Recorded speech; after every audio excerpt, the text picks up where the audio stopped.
النهارده نهائي دوري ابطال ففرحه. واحد بشجع كره قدم، ما بالك اللي بيشجع مثلا الانتر ولا السيتي، هيبقى عامل ازاي؟ هو اكيد هيبقى خايف واكيد هيبقى فرحان.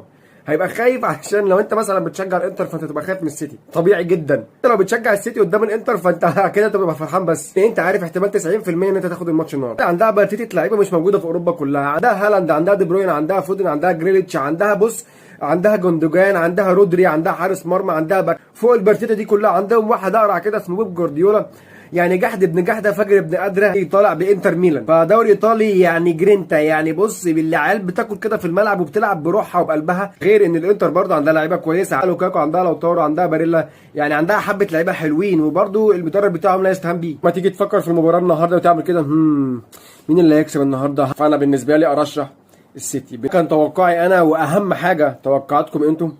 واخيرا ولا ساخرا كان معكم زيكا. ولو انت لسه مش عامل لي فولو دلوقتي اعمل لي فولو واعمل لي لايك على الفيديو ده.